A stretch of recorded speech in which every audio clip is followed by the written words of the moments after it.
Hi, welcome to another consonant analysis. This consonant analysis is focused on the ongoing saga of Jeffrey Epstein, who today, as I speak, just a few hours previous, allegedly, I say allegedly because we didn't actually see it, he committed suicide in his New York jail cell.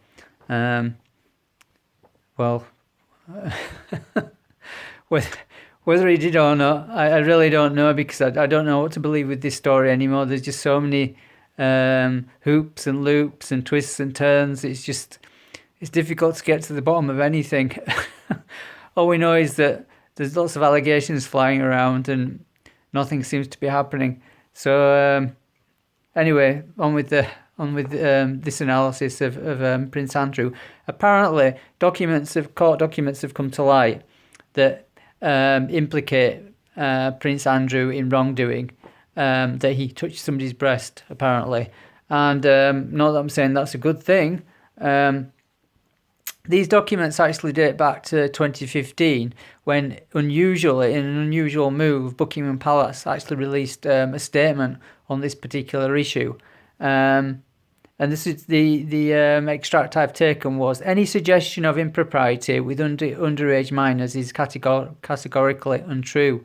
So this is what Buckingham Palace actually had to say about the rumours or allegations that were flying around about Prince Andrew, and that was submitted to a court, basically. So what I've got is basically I've got highlights. I mean, when you actually look at the report, it just reads as a story. I mean, at one point when I was reading it, it sort of like read like the Queen herself was actually she had Prince Andrew in audience with herself, and she was giving him a hard telling to, and obviously he was telling his side of the story, and you can actually read it like that. I mean, obviously I'm not saying that's what the analysis shows, but it's just a coherent narrative that flows like that. And obviously this has been based on the analysis. This has been the press release, or the release that was made by Buckingham Palace, was somebody from right at the top.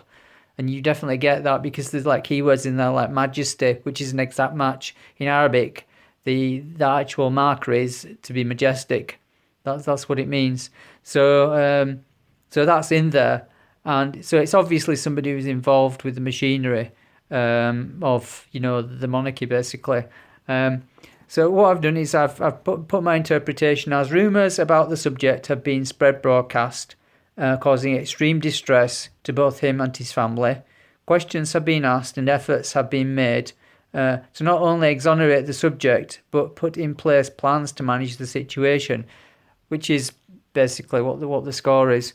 I've put highlights at the top. The highlights are basically I've actually colour-coded them in the extract and the consonant, the string of consonants, or the consonant code that I pulled out from the extract.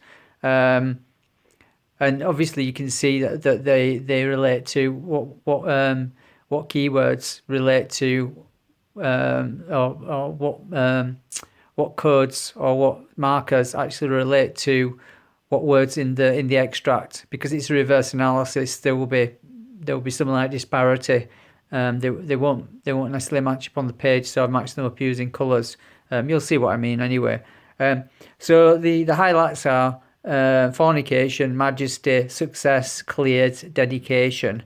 And basically, in summary, what I've put about those markers all together, they sort of like form like a little story, which could be interpreted as meaning: an accusation of fornication has been made, which is at odds with the majesty of the subject, who has now achieved success in clearing his name and can now continue to dedicate himself to his lifelong career, which is obviously being a royal, and the other things that he sort of like engages in. Like he's very into like international relations and business.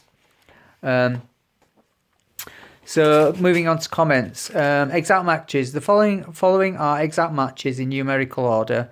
Exact matches give a more definite meaning to consonants than indefinite markers, i.e. those placed in parentheses. If you're new to my analyses, when you look at the report, which will be in the description below, what you'll find is that the markers are a long list of codes at one side, and then a block of words at the other side. It's like a definition. And what happens when people speak? The consonants that they speak, they fall into one of two categories. The consonants that I pull out 3 at a time will either be there'll be an exact match in the source reference that I'm using that contains all of the markers, or they won't. So the exact markers, I just leave them as they are. I put the code and then I put the description or the block of text. With the indefinite markers or the inexact markers, in other words, the speech that they've mentioned, which does not have an exact match in the source reference, what I do is I basically put that I find the two nearest markers in the source reference that speech that they've said actually fits between, and take those and put those in brackets. So it's not an exact match, but it's in the neighbourhood. And what you tend to find with the exact matches is they tend to give you like a skeleton or an overview of whatever it is that you're actually analysing. So here I've got, for exact matches, to spin, grumble at, which made me thought it was like perhaps the Queen, grumbling at it. B, to commit adultery, fornication, to whore. C, to upset someone. D, to be destroyed, to give one's life over to something. And that would be like the monarchy, I suppose, give your life over to that. D, to be majestic, and F, to go well. And the thing is, with regards to the to give one's life over to something and to be destroyed and to be majestic, that's sort of like struck me to fit more like with the Queen. The reason being is because there's the majestic element, first of all, Her Majesty. To be destroyed, she's had this several times before, like for example when she had Annus Horribilis, she had that horrible year where there was all sorts of things flying around in the newspapers. And also to give one's life over to something, when she took the coronation oath, which she takes very seriously, she pledged to serve her people. So it was just that, and obviously if something like this has come about, the Queen sees the Prime Minister every week, and as Margaret Thatcher was once quoted as saying, anybody who think it's just it's a little nicety, you go and see the Queen, they're very wrong. Actually, the Queen's very clued up on everything that's happening. She's not daft. So with regards to something like this, which is even closer to home, it's actually a family member. Of course she's going to be involved, and that person is going to be, they're going to be frog marched, or they're going to go to her and basically have to explain themselves and explain what's going on. So that all fits the narrative. But now whether that's the case or not, or whether it's like, for example, it's basically Andrew that's getting upset, or it's him that's grumbling, because he's HRH as well, isn't he? He's His Royal Highness. So who knows? So that's comments 1 after all that. Comments 2, people, given the exact markers, the results could be interpreted to indicate that the subject was spoken to directly by his mother, as a mother, and also at the same time as the Crown, as I've just mentioned, with the statement made coming directly from the top, i.e. the Queen handled this matter directly. And 3, results. Given the green highlighted code and markers, which are about things going well, the situation was considered to be a success. In other words, it's been managed, and we haven't actually heard anything about it all of these years, over the last 5 years, until now, when this new thing has actually raised its head with this girl coming forward, or this woman now coming forward and making allegations.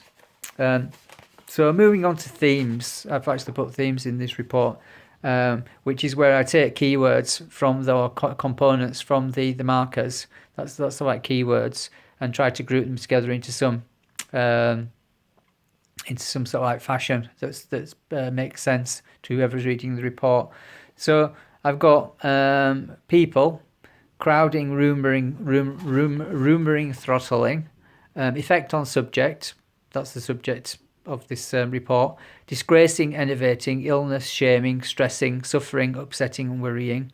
The subject's plans: avoiding, cheating, complicating, escaping, managing, planning.